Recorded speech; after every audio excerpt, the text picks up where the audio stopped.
Bangladesh has the highest population density in the world. Half are without adequate sanitation. They use rivers and fields as their toilet. As a result, their environment is fouled. Cows and chickens quickly spread feces around. It enters the food chain, and the resulting diarrheal diseases, according to WaterAid, kill 125,000 children under the age of 5 every year. In 1 year, 140 people died in this village from diarrhea. We saw it with our own eyes. They all died within 15 to 20 days. And people who used to dig the graves, they had their lunch beside the graves because they didn't have time to go home.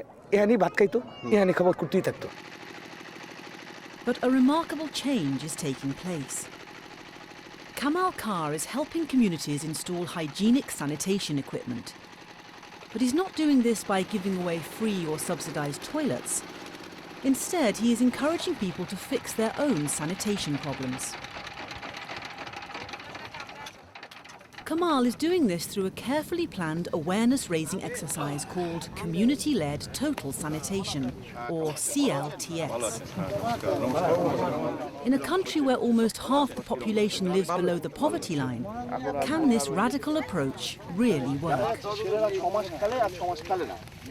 In CLTS approach, the solutions are not imposed from outside, they are not prescribed from outside, and the community is not told what to do and what not to do. It's the other way. The community is empowered and the solutions are emerging from within.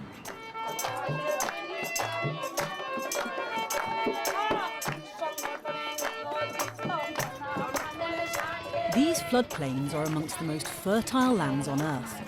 Rice has become the dominant crop. However, the reason for the land's fertility is also a major threat to the people who live and farm here. Incredibly, for up to 6 months each year, the land is covered by water.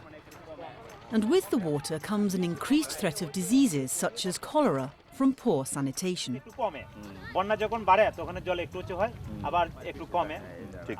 So, what they are saying that this place, where they are standing, the water, it remains inundated for 5 months, and this goes under 15 feet deep water. With so much water flooding the land, the farmers build their houses on earthen mounds. These mounds form small islands during the monsoon floods. Kamal is arriving in Shibpur village.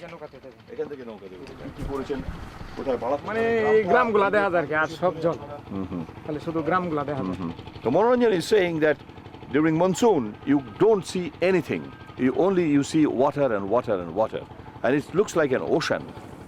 These pictures taken 3 years ago show how Shibpur village looked during the monsoon floods. With so little land available, houses are packed tightly together. Diseases related to poor hygiene are common. The houses are so closed, and so congested. Imagine this used to be their main road. Very narrow, extremely narrow lanes, and people used to sort of defecate in the open and without toilet, living in this kind of conditions with open defecation. One can easily imagine what is the condition here. The elders used to defecate openly over here and over there. It was all covered with feces. We couldn't walk anywhere. Shibpur village is now free from open defecation. The villagers of Shibpur, they have even put up a signboard saying that nobody defecates in this village in the open. But the question is, how did this happen?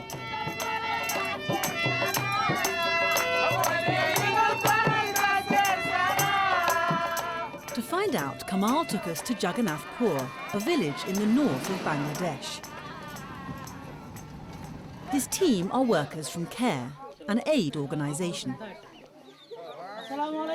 We have now arrived in Jagannathpur village, and open defecation is rampant in this village, and we are going to trigger community-led total sanitation in this village with the community.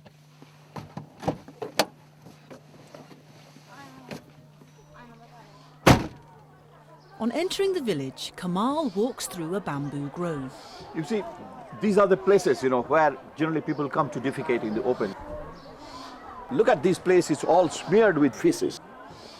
And if you look at that, this is probably done just a couple of hours before. It's all entire area. It's terrific, it's stinking, and that's how the whole disease spreads. Motivating the villagers to do something about this for themselves is what CLTS is all about. First, Kamal asks the villagers to gather together for a general meeting. Community-led total sanitation, or CLTS, begins by communicating ideas in a visual way. I requested them if you could draw a boundary map of your village.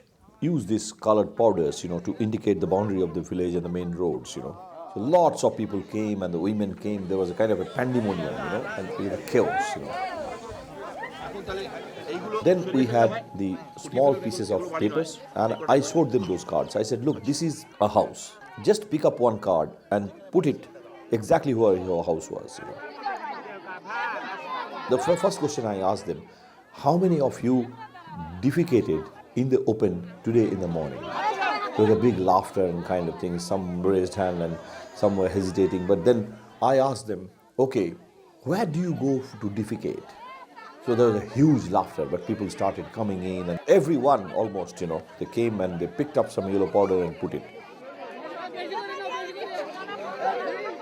As a result, within no time, the main roads of the village and sub-roads, they were dotted with drops of yellow powder.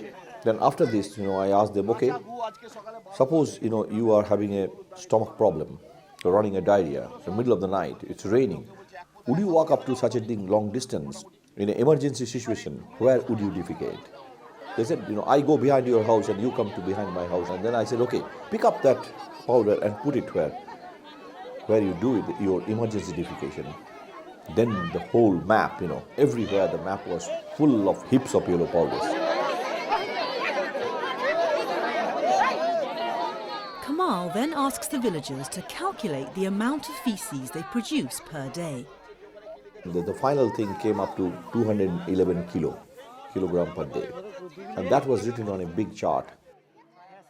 The team then show how easily people and livestock spread feces around the village, even inside people's homes.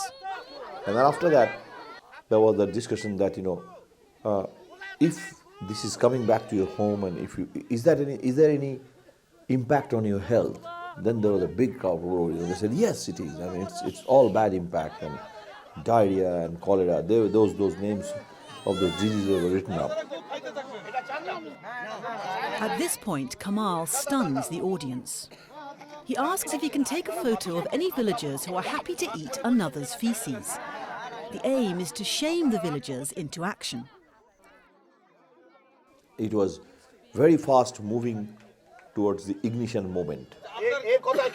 The ignition moment is the point where the link between open defecation and waterborne diseases such as cholera sinks in.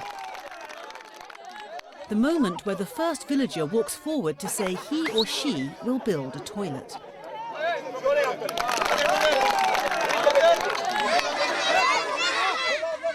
Immediately after CLTS is triggered, the children, they continue with great excitement, they continue the slogan and processions, all around the village in the morning and the evening, until the village becomes open defecation free.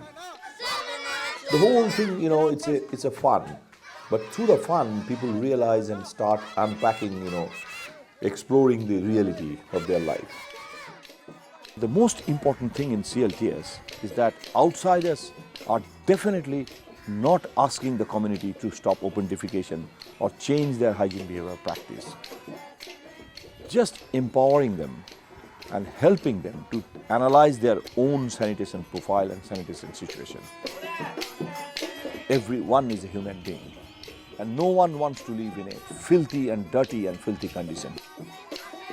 Kamal and his team plan to return to Jagannathpur to find out what impact the CLTS presentation has made.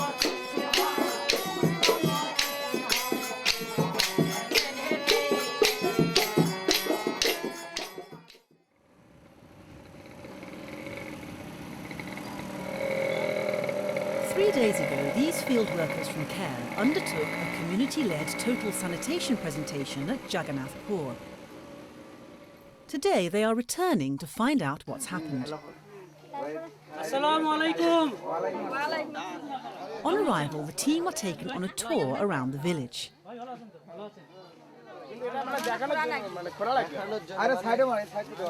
They are told there are already 15 toilets either completed or under construction. You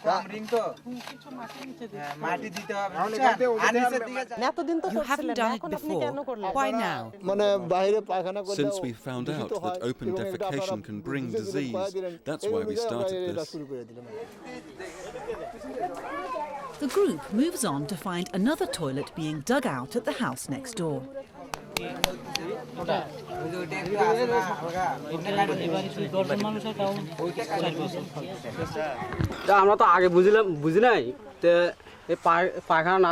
didn't realize before that open defecation can cause a lot of diseases, like diarrhea and cholera. That's why we're doing this now. After that meeting, we were feeling really interested, really good about this.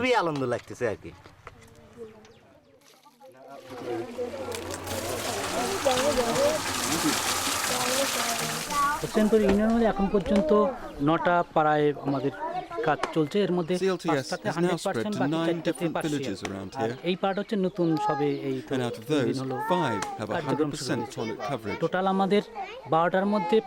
the other 4, partial work's been done. It can take up to 3 months for a village to achieve 100% toilet coverage, not least due to the work villagers put in designing their own toilets using local materials.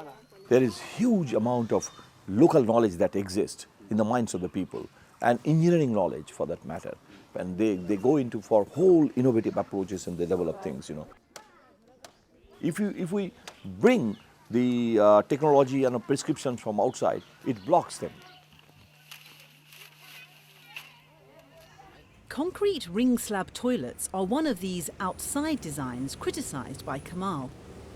To meet the government target to equip every house in Bangladesh with a toilet by 2010, people are offered concrete ring slab toilets free or subsidised.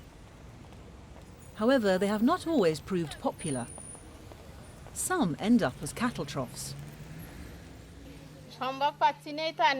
They are too heavy for me to bring another ring slab. My husband has no time to bring the rest of the toilet, and we are too poor to buy any more pieces. For KAMAL, the use of subsidies to enable the poorest in society to afford a toilet becomes counterproductive. The assumption in the past, in our approach, was that people are poor, help them. The philanthropic approach, donate and contribute, you know, help them to get out of this situation. Our intention might be very, very good, but does it fit with the situation, with the well-being and the economic status of the person for whom we are giving it, you know? If you suddenly bring them from zero to a level, you know, which is a proper toilet and maybe with a water seal and all kind of things, you know, they may not be able to use it. Professor RAHMAN is one of the government's chief advisors. I think the question of subsidy is a very important one and is of course a very debatable one. Some are for it, some are against it.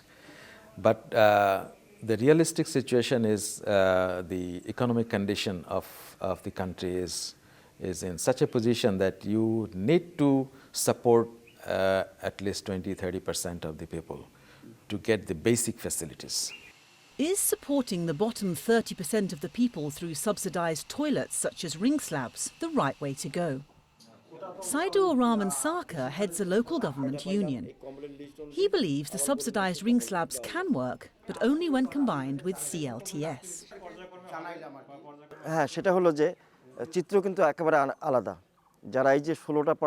In the villages without CLTS, they have the ring slabs there, but they are not using them. They do not have the ability.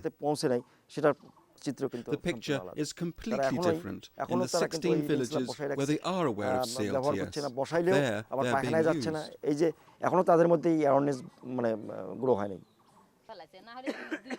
While using toilets helps to stop the spread of diarrheal diseases, there are other surprising benefits. Once cleaned up, the villagers can now grow food on land once used as a lavatory. This is particularly important during the time of Monga.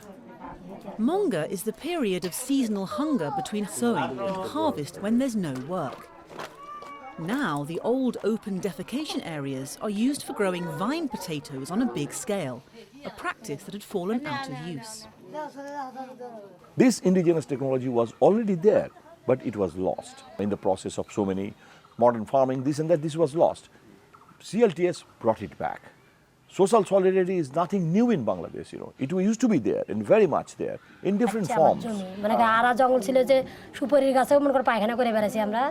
time when there was open defecation, there was feces between the trees. Now they are growing all sorts of crops. Now there are about 95 households that are benefiting and growing crops in that space. Rochida is one of the women to most benefit. Right now she is taking meals 3 times a day, just like the rich people.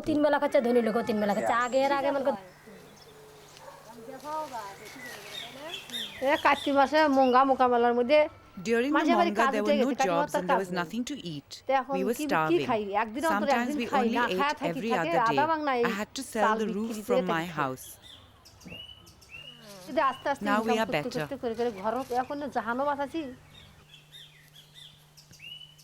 It's not one individual's struggle or challenge.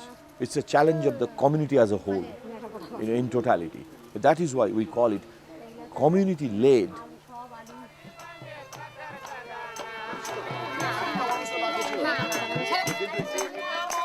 Later that evening, Kamal arrives at Jalagiri. Rochida and Shimoli show him the fruits of their labour. The women are saying that, you know, in this year's Monga, you know, there was absolutely no family in this village was hungry. They had no problem. They sold it, they consumed it, and now every household in this village, they have this the vine potato. We can see now this vine potato. Eta koi bochorer purono? Jeta tola hoche? This is just 1 year old, and you can see this. These are very delicious, tasty. This is eta ki ek bochorer? These are all 1 year old. You know, you plant this time, you plant, and then at the time of Monga you harvest them. All the poor families, poor women, they have it and plenty. তাহলে আপনারা বিক্রিও করছেন আবার খাচ্ছেনও. Okay, what Samuli and Samuli's friends, you know, are saying that they started the work of CLTS, the community-led total sanitation in this village. Immediately they realized, why don't we fight against Monga? And everyone together, they dug about 3,000, 4,000, pits and planted vine potato, everyone together. And they are saying that neither they have this, any of this diarrhea and dysentery and kind of things, nor they have any hunger.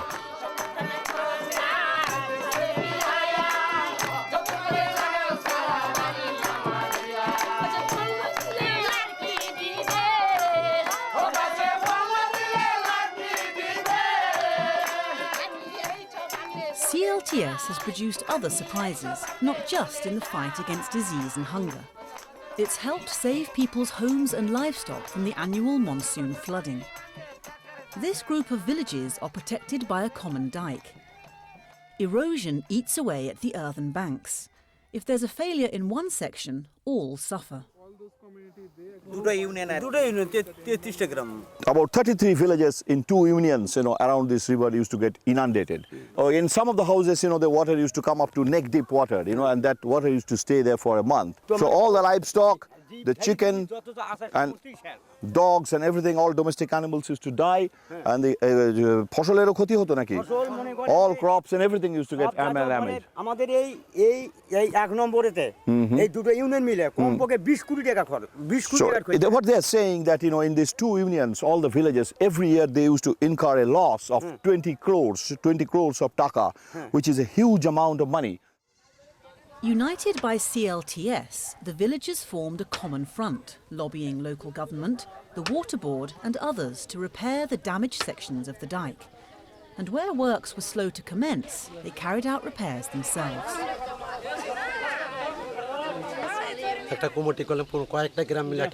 We formed a committee with a couple of villages, and through that committee we collected bamboo and sandbags from every village. And the people who couldn't give us bags, they gave us money. I think this is time now for the development agencies, donors and lenders to think back, and look at it, In many development agencies, they dump money and the resources and huge money they spend. But now in CLTS, you empower the community and you trigger all these things, and you create a conducive environment for the community to move on. This is the whole shift in paradigm in development interventions. The latest government estimates are that 53% of rural households have access to a toilet. Over a third of these are due to CLTS. And CLTS is spreading. It's now in 21 countries in Asia, Africa and Latin America.